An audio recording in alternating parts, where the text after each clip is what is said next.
தெரியவில்லை அஜய். என் பேரண்ட்ஸ் ஒத்துக்கொள்வார்களா? எனக்கும் ஆசையாக தான் இருக்கிறது.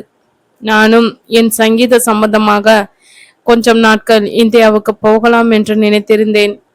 பார்க்கலாம். அம்மா சம்மதிக்க வேண்டும். அது என்னவோ அவர்களுக்கு நான் இந்தியா என்ற பேச்சை எடுத்தாலே பிடிப்பதில்லை. எனக்கும் அவர்களை கேட்க தயக்கமாக இருக்கிறது. இதற்கு தான் சொன்னேன், உன் இஷ்டப்படி வாழ முடிகிறதா பார். இந்த பாசபந்தம் இதையெல்லாம் நமக்கு கால் கட்டுதான் நம்மை கட்டி போடுகிறது. பேசாமல் எல்லாவற்றையும் உதறிவிட்டு என்னோடு வந்துவிடு. சேர்ந்து இந்தியா செல்வோம். நாம் இஷ்டப்படி வாழ்க்கையை வாழ்ந்து பார்ப்போம். உனக்கு புரியாதா அஜய்? என்னால் என் பெற்றோரை மீறி எதுவும் செய்ய முடியாது. அவர்கள் மாதிரி தான் நானும் ஒற்றுமையாக காதலுடன் ஒருத்தனோட கருத்து ஒத்துமித்து வாழ ஆசைப்படுகிறேன். ஒருவனுக்கு ஒருத்தி, அதான் என் பாலிசி. இப்ப கூட ஒன்றுமில்லை. நீ சொல்லு, நாம் திருமணம் செய்து கொள்ளலாம். எனக்கும் உனக்கும் பிடிக்கும் தான் அஸ் எ பிராண்ட். ஆனால் உன்னை காதலிக்க தோன்றவில்லை. அதனால் தான் கல்யாணத்தை மனம் நாடுகிறது. மேபி கல்யாணம் முடிந்தால் நமக்குள் காதல் வருமோ என்னவோ. நீ இப்ப சொல்லு. அதற்கு பிறகு நீ எங்கு கூப்பிட்டாலும் உன்னோடு வர தயார் என சிரித்தாள் பைரவி. அவள் சிரிக்கும் அழகில் மயங்கியவன் ஏன் இவளை திருமணம் செய்து கொள்ளக்கூடாது என்று ஒரு நிமிடம் யோசித்தவன் தலையாட்டி, அம்மா தாயே, நீ என்னோட இந்தியா வருவதற்காக எல்லாம் என்னால் திருமணம் செய்ய முடியாதுமா. என் பாலிசி பிடித்திருந்தால் சேர்ந்து வாழ வேண்டும், இல்லை என்றால் ஒதுங்கி கொள்ள வேண்டும். பிடிக்கும் என்பதற்காக வாழ்நாள் முழுவதும் இன்ப சுமையாக இருந்தால் கூட அதை முதுகில் ஏற்றுக்கொள்ள எனக்கு விருப்பம் இல்லை. அடுத்து குழந்தை குட்டி என்று என்னை ஒரு கூட்டுக்குள் நினைத்து பார்க்கவே சுத்தமாக பிடிக்கவில்லை. அதற்கு நான் தயாரும் இல்லை. மேபி நான் வளர்ந்த சூழல் கூட காரணமாய் இருக்கலாம். ஏதோ என் அப்பா தமிழை எனக்கு சொல்லி கொடுத்தார், பேசுவதற்கும் எழுதுவதற்கும். அவ்வளவுதான் என் தமிழ் பண்பாடும் நாட்டுப்பற்றும். மற்றபடி நம் கலாச்சாரம் பழக்க வழக்கம் என்பதில் இதுவரை எந்த ஈடுபாடும் இல்லை. இனிமேல் வருமா என்று தெரியாது. இந்த இரண்டு எதிர்மறை துருவங்களும் வாழ்க்கையில் இணைவார்களா? காத்திருப்போம். காலம்தான் பதில் சொல்ல வேண்டும். மேடம் என்று அழைத்த மாலாவின் குரலில் உலகுக்கு வந்த சாரதா, என்னம்மா, என்ன சொன்ன? வசந்த பைரவியா என்று மீண்டும் கேட்டாள். ஆமா மேடம், அந்த ராகத்தில் ஏதோ ஒருவித ஏக்கமும் ஒருவித யாசிப்பும் இருப்பது போல தோன்றுகிறது எனக்கு. அதனால்தான் அதை செலக்ட் செய்தேன். எப்படி இருக்கு என் செலெக்ஷன் என்று கேட்டாள் மாலா. ரொம்ப வித்தியாசமான காம்பினேஷன். அந்த ராகம் வசந்த ராகமும் பைரவியும் கலந்தது. என் மனதுக்கு பிடித்த ராகமும் அதுவே. அதனால தான் சட்டென்று பேச்சு வரலை எனக்கு. சில சமயம் நான் அந்த ராகத்தை என் வாழ்வில் சில மறக்க முடியா நேரங்களில் என் மனதில் ஒரு நிலைப்படுத்தி கொள்ள பாடுவேன். நிச்சயமாய் அதில் ஏதோ ஒரு வசீகரம் இருக்கிறது. ஆமா மேடம், எனக்கும் கூட அப்படிதான் தோன்றும். சரி, எனக்கு அதில் ரிசர்ச் செய்ய உதவுவீர்களா? நிச்சயமா கண்ணா. எனக்கு பிடித்ததை செய்ய நீ கேட்கத்தான் வேண்டுமா? கட்டாயம் என்னாலான உதவியை செய்வேன். உனக்கு தெரியுமா, என் ஒரே மகனுக்கு இந்த ராகத்தின் மேல் இருந்த அபிமானத்தால் தான் வசந்த் என்று பெயர் கூட வைத்திருக்கிறேன் என்றாள். நல்லது மேடம். எனக்கும் இப்போ ஒரு டென்ஷன் விட்டுவிட்டது. நிச்சயம் நான் ப்ராஜெக்டை நல்லா முடிப்பேன்னு தைரியம் வந்துடுத்து என்றாள் மாலா. அடுத்த 2 மணி நேரம் போனதே தெரியவில்லை. மாணவிகளுக்கு ஆளாளுக்கு அவர்களுக்கு வேண்டிய கீர்த்தனங்கள், அதற்குரிய ராக இலக்கணம் என்று பேச்சும் பாட்டுமாய் கழிந்தது. வாசலில் தொண்டையை கணக்கும் சத்தம் கேட்டு வெளியே பார்த்த சாரதாவிற்கு அங்கே ராமமூர்த்தி ருத்ரமூர்த்தியாய் நிற்பது தெரிந்தது. சரிம்மா பொண்ணுங்களா, அப்போ நாளைக்கு வரையலா? இல்ல நீங்களே சொல்லுங்கோ எப்படி உங்களுக்கு கிளாஸ் வேணும்னு. நாங்க டெய்லி வரோம் மேடம். இப்போ எங்களுக்கு ஸ்டடி ஹாலிடேஸ் தான்.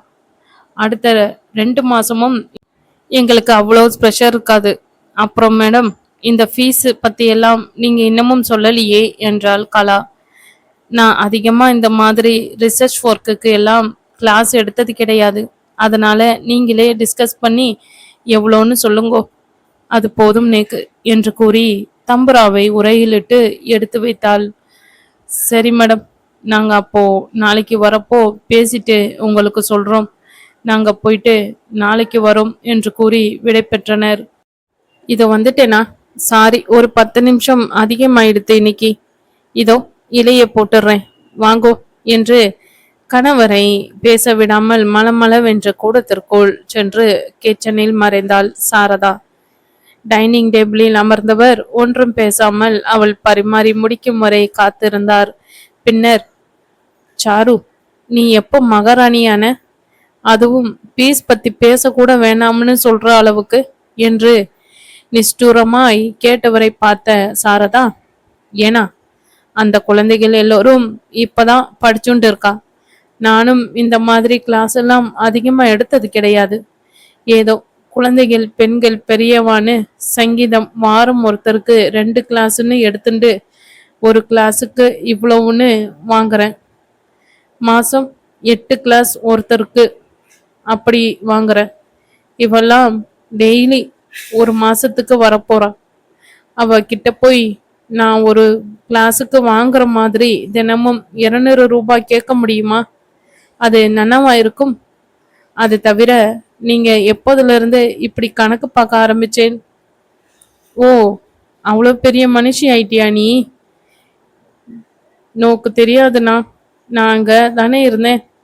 என்கிட்ட கேக்குறது தானே, இல்லைன்னா அவகிட்ட நேர்ல சொல்ல வேண்டியது தானே. என் ஹஸ்பண்ட் கிட்ட ஃபீஸ் பத்தி பேசிக்கோங்கன்னு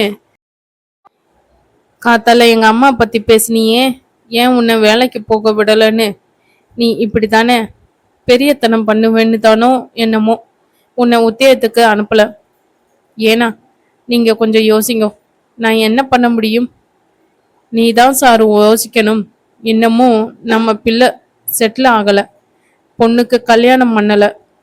இதெல்லாம் இருக்க ஒரு மாசத்துக்கு ஒருத்தருக்கு 10,000ன்னு நீ சொல்லி இருந்தா சொல்லையா 60,000 வந்திருக்கும். இப்போ அதுங்கள் என்ன யோசிக்கிறதோ அதை கொடுக்க போறதுகள். ஏதோ 1000 2000ன்னு கொடுத்துட்டு நன்னா உன்னை சக்கையா பிழிஞ்சி சாறு எடுத்துட்டு போக போறா பாரு என்று கோவமாய் வார்த்தைகளை துப்பினார். அப்படியெல்லாம் பண்ண மாட்டானா? பகவான் நம்மை கைவிட மாட்டான் என்று அந்த பேச்சுக்கே முற்றுப்புள்ளி வைத்துவிட்டு, பழமா, அது சரி, நீங்க போன காரியம் என்னாச்சு? காயா? ஜாதகம் நன்னா பொருந்தி வருதுன்னு ஜோசியர் சொல்லிட்டார். மேலும் மகதிக்கு கல்யாண யோகம் வந்துடுத்து. இன்னமும் 2 மாசத்துல நாம எதிர்பார்க்காத மாதிரி ராஜா மட்டும் ஒருத்தன் வந்து கல்யாணம் பண்ணிப்பான்னு சொல்லியிருக்கார். இந்த டாக்டர் பையனும் அவனே தானே அவளை பிடிச்சிருக்குன்னு அவ அம்மாவை அனுப்பிச்சான். ஜாதகத்தோட பாப்போம். இப்போ அவளை முறைப்படி பொன் பார்க்க கூப்பிடலாம். நீ என்ன சொல்ற என்று பொறுப்பான தந்தையாக கேட்டார். நான் என்ன சொல்றதுக்கு இருக்கு? அன்னைக்கே அவ அம்மா ஜாதகம் கொடுக்கறச்சையே நம்ம மேலையும் கீழையும் பார்த்து வச்சா. போதாததுக்கு இந்த வீட்டிலையும் அலசி ஆராய்ஞ்சிட்டா. இன்னமும் பெருசா ஏதோ எதிர்பார்ப்பாளோன்னு எனக்கு தோன்றது. அப்புறம் நான் ஒன்னு சொல்ல மறந்துட்டேன். நம்ம மாடியில குடியிருக்கிறவா இந்த மாசத்தோட காலி பண்றாளாம். அவ தங்க பிள்ளையோட பெங்களூருக்கு போறாளாம். அதனாலேயே அடுத்த மாசம் 1ஆம் தேதி வாங்கினேலே அவ கொடுத்த அட்வான்ஸை திருப்பி கொடுத்துருங்கன்னு கேக்குறா என்று இழுத்தவளை பார்த்தவர், அதானே பார்த்தேன். ஒரு மாசமான நாம நிம்மதியா கூழோ கஞ்சியோ குடிச்சோன்னு இருந்திருக்கா. இப்போ இவா கொடுத்த அட்வான்ஸ் பணத்தை வேற ரெடி பண்ணணும். எனக்கு தலையை பிச்சுக்கலாம் போல இருக்கு. அடுத்தாப்புல யாராவது வந்தாதான் உடனே கொடுக்க முடியும்னு அவகிட்ட சொல்லிடு என்று அவளையே அந்த வேலையை பொறுப்பேற்க சொல்லி கை கழுவினார் ராமமூர்த்தி. சாரதாவிற்கு இப்பொழுது நிஜமாகவே தலையை சுற்றியது. 50,000 ரூபாய் கொடுக்கணும். ஏதோ அந்த காலத்துல அவளுக்கு குறைஞ்ச வாடகைக்கு கொடுத்து விட்டோம். இப்போ காலி செய்தால் மாடி போஷனை நன்றாக வெள்ளை அடித்து சரி செய்து விட்டால் மாசம் குறைந்தது 20,000ஆவது வரும். இந்த ஏரியா அப்படி. ஆனால் கையில் சுத்தமாக ஒண்ணும் இல்லை. கடவுளே, இந்த பெண்கள் ஏதாவது அட்வான்ஸ் கொடுத்தா நன்னா இருக்கும். இல்லையா உடனே வேற யாராவது வந்தா அட்வான்ஸை கை மாத்தி விடலாம் என்று மனது கணக்கிட்டவாறு உட்கார்ந்திருந்தாள். நுழைந்தாள் மகதி. இன்னும் 28 வயது. மதியம் 3 மணி வாக்கில் வீட்டிற்குள் சந்தன சிற்பம். அந்த வீட்டின் புதையலும் கூட. திருத்தமான முகத்துடன் ஒப்பனை அதிகம் தேவைப்படாத முகமும் கூட. 5 அடி உயரத்தில் நிகு நிகுவென்று வெண்ணெய் மாதிரி சர்மத்துடன் பார்க்க பளிச்சென்று இருந்தாள். என்னம்மா, நான் வந்தது கூட தெரியாம இப்படி உட்கார்ந்துருக்க? மூஞ்செல்லாம் ஏன் இப்படி சோர்ந்து கிடக்கு என்று கேட்டவாறே செருப்பை கலற்றி அதற்கென்று வராந்தாவில் இருந்த ஸ்டாண்டில் வைத்தவள் அம்மாவின் எதிரே வந்து தரையில் அமர்ந்து அவளை உற்று நோக்கினாள். சட்டென்று கவனம் கலைந்த சாரு, வாமா, வந்துட்டியா? இரு, காப்பி போட்டுட்டு வர என்று சொல்லிவிட்டு அடுக்கலைக்குள் நுழைந்தாள். அம்மா, அப்படியே எனக்கு ஏதாவது சாப்பிட்றதுக்கு கொண்டுதா. இன்னைக்கு ஒரே வேலை. லேபில் என்னோட சீப் பெத்தலாஜிஸ்ட் வரல. பெண்டு நிமிந்துடுச்சு. மத்தியானம் கூட கேன்டீன் பக்கம் போகல என்ற சோர்வாய் கூறினாள் மகதி. மகதி ஒரு ஹாஸ்பிட்டலில் லேபில் பெத்தலாஜிஸ்டாக பணிபுரிகிறாள். MSc biotechnology படித்திருக்கிறாள். அவள் வாங்கிய மார்க்குக்கு மெடிக்கல் சீட்டே கிடைத்தது. ராமமூர்த்தி தான் அதெல்லாம் நம்மால் முடியாது, இது எம்பிபிஎஸ் மட்டும் முடியாது, மேலே எம்டி படிக்கணும், நமக்கு இதெல்லாம் கட்டுப்படி ஆகாது என்று கூறி இளங்கலை அறிவியலில் சேர்த்து விட்டார். தான் மருத்துவராகும் கனவை மறந்து பயோடெக்னாலஜி படித்து அதிலேயே மேற்படிப்பு முடித்துவிட்டு நகரின் சிறந்த மருத்துவமனையில் உதவி பெத்தாலஜிஸ்டாக கடந்த 6 வருஷமாக பணிபுரிகிறாள். இப்போதைக்கு நல்ல சம்பளம் கிடைத்தாலும் அதுவும் கடலில் கரைந்த பெருங்காயமாய் போனது அந்த வீட்டில். அன்றைக்கு மகதியும் ஏதோ சிந்தனை வசப்பட்டு இருந்தாள். கடைசியில் இருக்கட்டும், கத்திரிக்காய் முத்துனா சந்தைக்கு தானே வரணும், அப்பா அதை பத்தி யோசிக்கலாம், ஆனா அப்பா கண்ணுல பட்டுட்டா அதோ கதிதான் என்று நினைத்தவள் சத்தம் கேட்டு நிமிர்ந்து அமர்ந்தாள். அடுத்த 1/2 மணியில் காப்பி தரையில் வைத்தவள் தனக்கும் காப்பி டம்ளரை எடுத்துக்கொண்டாள் சாரதா. மகளிடம் பிளேட்டை கொடுத்துவிட்டு மெத்துன்னு இருக்கு என்று மகள் பஜ்ஜியை தின்று முடிக்கும் வரை காத்திருந்தவள், என்னம்மா, ஏன் ஒரு மாதிரி இருக்க? ஆபீஸில் ஏதாவது டென்ஷனா என்று ஆதருமாய், ஐயோ அம்மா, நீ வேற, நானே இப்படி வெயிலில் அம்மாடின்னு வந்து உட்கார்ந்துருக்கேன், நீ வேற நார்மலா மார்கழியிலே வெயில் கூமி ஆகும்னு சொல்லுவியே, பாரு மண்டை காஞ்சு போச்சு என்று அழுத்து கொண்டாள். என்னம்மா பண்றது, எல்லாம் இயற்கையின் சீற்றம்தான். குளோபல் வார்மிங்னு பேப்பர்ல போட்டுட்டே இருக்கானே, ஆனா எது எப்படியோ இந்த இலசுங்களோட ரவுசு மட்டும் தாங்கலப்பா. வர வழியில நடேசன் பார்க் பக்கம் இந்த வேகாத வெயிலையும் ஜோடி போட்டுண்டு கடலை போடுறா. என்னதான் இருக்குமோ அப்படி. ஒருத்தர் மூஞ்ச ஒருத்தர் பார்த்துண்டு தாங்கல. வேலை வெட்டி இல்லை, அப்பா அம்மா பணத்தை கறியாக்கிண்டு இப்படி திரியிறா என்று படப்படவென்று கொட்டினாள் மகதி. பொடி அசடு, நீயும் ஒரு வயசு பொண்ணு, இப்படியா பேசுவ? நான் கூட என்னமோ நீ யாரையோ லவ் பண்றியோன்னு ஒரு நிமிஷம் நினைச்சேன். நீ என்னடானா லவ்வர்ஸ்க்கு எதிராக கொடி பிடிக்கிற என்று சிரித்தாள் சாரதா. வேஸ்ட் மணி, இப்படி அவளுக்கு சப்போர்ட்டா பேசுற? உன் பசங்கன்னா சும்மா இருப்பியா? யோசிக்க வேண்டிய விஷயம். ஆனா நான் நிச்சயம் அவ தரப்பு நியாயத்தை பார்ப்பேன். எல்லாம் சரி வருதுன்னா எனக்கு ஓகே தான் என்று சாரதாவை பெருமையுடன் பார்த்த மகதி, அம்மா, நீ நிச்சயம் விஷயம் தெரிஞ்சவம்மா. அன்னசரியா கூச்சல் குப்பாடு இல்லாம விஷயத்த நன்னா முடிப்ப. குட். ஸோ இந்த ஆத்துல இந்த பிரச்சனை கிடையாது. கரெக்ட் அம்மா, அந்த பிரச்சனை கிடையாது தான். ஆனா இப்போ உலக மகா பிரச்சனையான பணம் தான் இங்க ரொம்ப பிரச்சனை. ஏண்டி, உனக்கு லோன் கீன் ஏதாவது கிடைக்குமோ? ஏம்மா, என்னாச்சு? ஏதாவது பிரச்சனையா?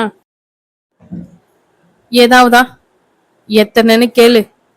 முதல்ல நம்ம ஆத்துல மாடி போஷன்கார காலி பண்ணிட்டு போக போறா. அவ அட்வான்ஸை திருப்பி தரணும்.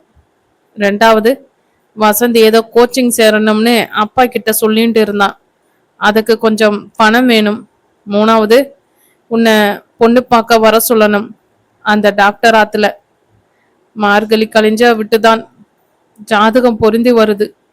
ஏற்கனவே அந்த பையனுக்கு உன்னை பிடிச்சுதான் கேட்டா. இப்போ மற்றதெல்லாம் சரி வந்தா உடனடியா நிறைய வாங்க வேண்டி இருக்கும். போதாதற்கு இன்னைக்கு சாயங்காலம் ரஞ்சினி ஆத்துக்கு வரேன்னு ஃபோன் பண்ணினா. எதுக்கோ தெரியல.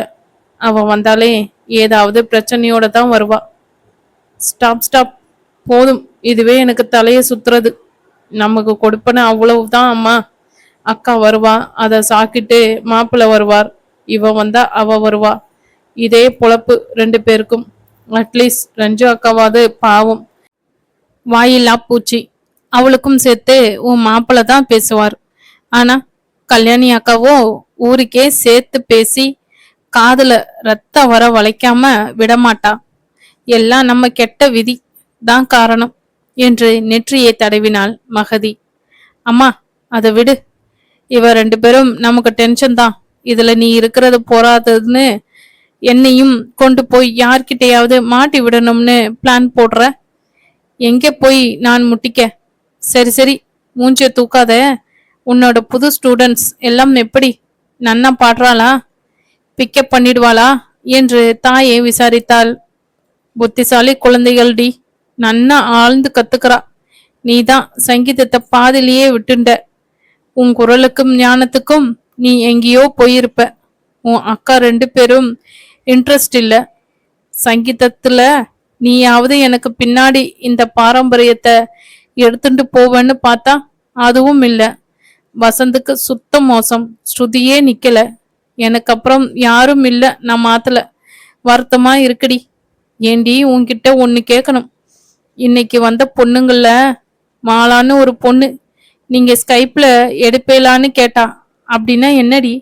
நம்ம அதுலயும் பண்ண முடியுமா என்று அப்பாவியாய் கேட்டாள் சாரதா.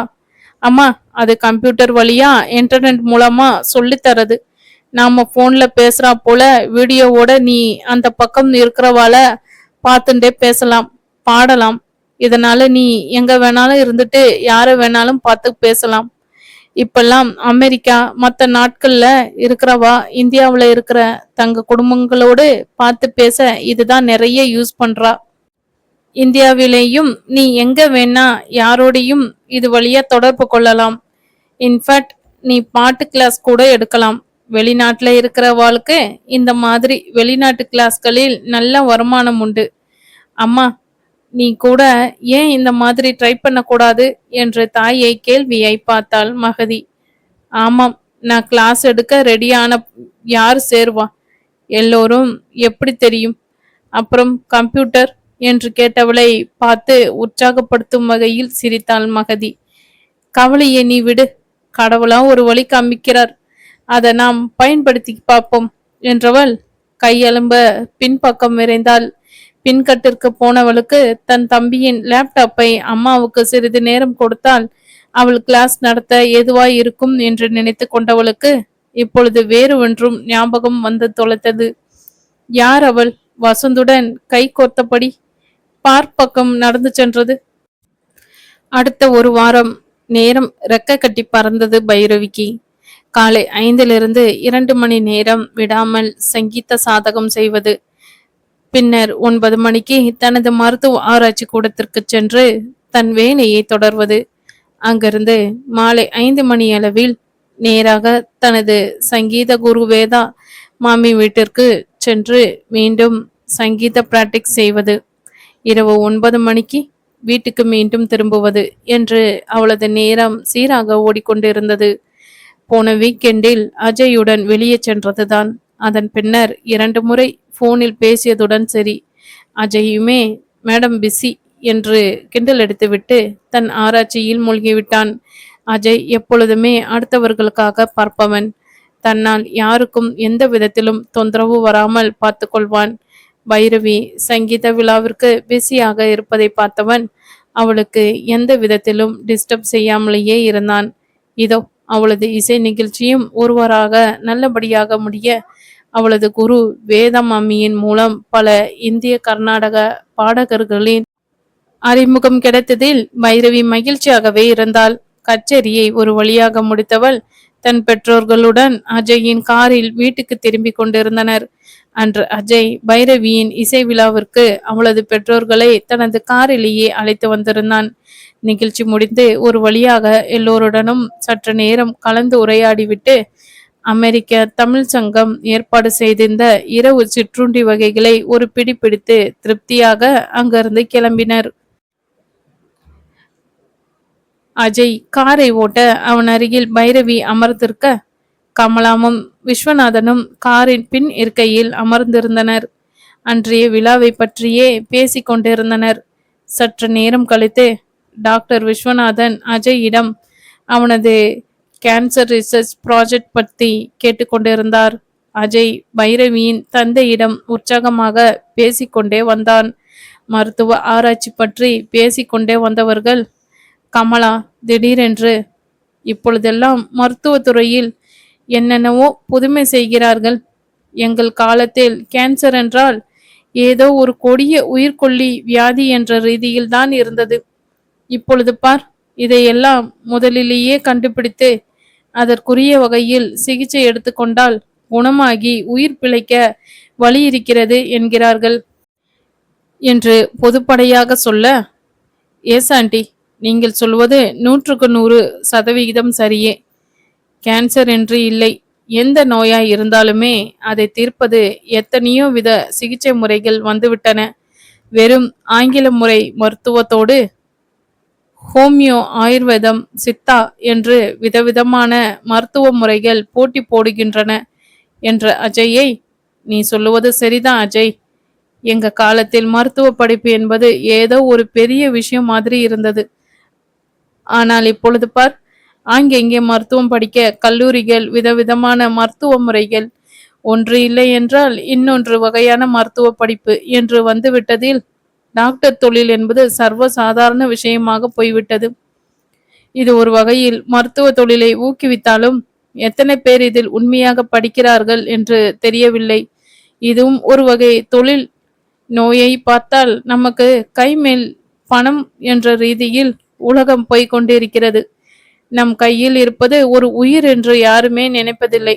வர வர காசு இருந்தால் எந்த நோயும் கூட குணப்படுத்தி விடலாம் என்ற ரீதியில் உலகம் போய்கொண்டிருக்கிறது என்றார் விஸ்வநாதன்.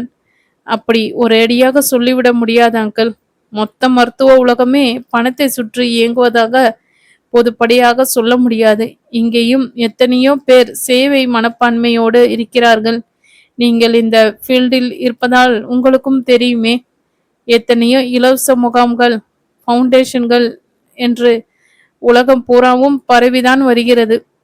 இன்னொன்று, மருத்துவத்துறையில் முன்னேற்றம் வர வர அதற்கேற்ப விதவிதமான நோய்களும் பெருகிதான் வருகின்றன. சமீப காலமாக பார்த்தால் கேன்சர் நோயில் இறப்பவர்களின் எண்ணிக்கையை விட எய்ட்ஸ் நோய் தாக்கத்தில் இறப்பவர்கள் அதிகமாகி வருகின்றனர். காசு இருந்தாலும் உரிய முறையில் சிகிச்சை அளித்தால்தான் எந்த நோயும் குணப்படுத்த முடியும் என்றான் அஜய். அஜய், நீ சொல்வது சரிப்பா. மருத்துவர்கள் பெருகிவிட்டாலும் எல்லோராலும் எல்லாவித சிகிச்சையும் கொடுக்க முடிவதில்லை.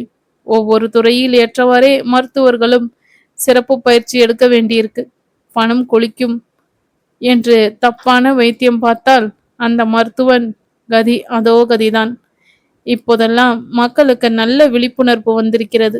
அதுவும் நம்ம மாதிரி அமெரிக்காவில் தொழில் செய்பவர்கள் ஜாக்கிரதையாகவே இருக்க வேண்டியிருக்கிறது என்றாள் பைரவி. எப்படியோமா, நீங்கள் இருவருமே இந்த தலைமுறையினர். பணம் மட்டுமே பிரதானம் என்று இல்லாமல் முடிந்தவரை கொஞ்சம் சேவை மனப்பான்மையோடு இருக்க பாருங்கள். அதுதான் எங்களை போன்ற மூத்த மருத்துவர்கள் உங்களை கேட்டுக்கொள்வது என்றார் விஸ்வநாதன். நீங்கள் சொல்வது சரிதான் அங்கிள். நானுமே அதை பற்றி தான் யோசித்து கொண்டிருக்கிறேன். கடந்த 7 வருடங்களாக வேண்டிய பணம் சம்பாதித்து விட்டேன். இந்த கேன்சர் ரிசர்ச் ப்ராஜெக்டிலும் பணம் வரதான் செய்கிறது. நான் கொஞ்ச காலம் இந்தியாவிற்கு செல்லலாமா என்று யோசித்து கொண்டிருக்கிறேன் என்ற அஜயை ஆச்சரியமாக பார்த்தனர் விஸ்வநாதனும் கமலாவும்.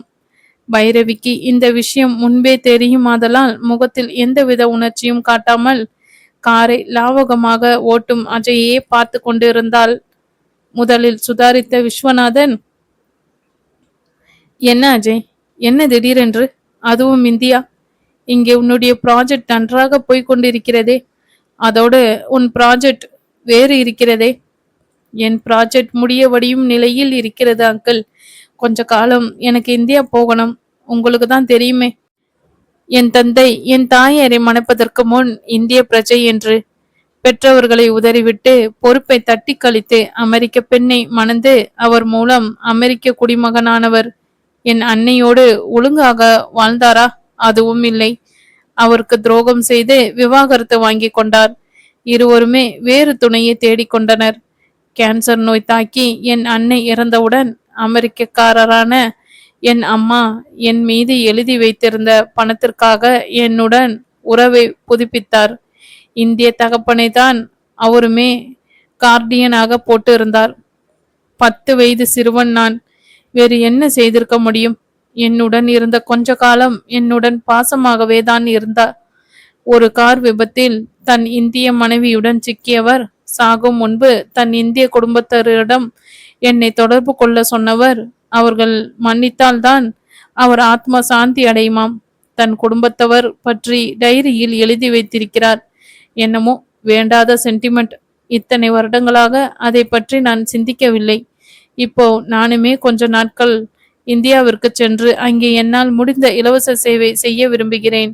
இந்தியாவில் சென்னையில் இருக்கும் அடையார் கேன்சர் இன்ஸ்டிடியூட்டில் எனக்கு 6 மாதம் ப்ராஜெக்ட் செய்ய கிடைத்திருக்கிறது. அப்படியே அதை சாக்காக வைத்து கொண்டு இந்தியா போகலாம் என்று நினைக்கிறேன் என்று நிறுத்தினான் அஜய். காரில் சற்று நேரம் அமைதி சூழ்ந்தது. மீண்டும் அஜய், ஏன் அங்கிள், நீங்க ஏன் பைரவியை இந்தியா அனுப்பக்கூடாது? உங்கள் பூர்வீகமும் இந்தியா தானே? பைரவியும் அவள் சங்கீதம் குறித்த விஷயமாக கொஞ்ச காலம் இந்தியாவில் தன் ஆராய்ச்சியை தொடரலாமே. ஏன் பைரவி, இப்பொழுது உன் ரிசர்ச் எந்த நிலையில் இருக்கிறது? இந்திய பிரயாணம் உனக்கு ஏதாவது உதவியாக இருக்குமா? அதிர்ந்தனர் கமலாவும் விஸ்வநாதனும்.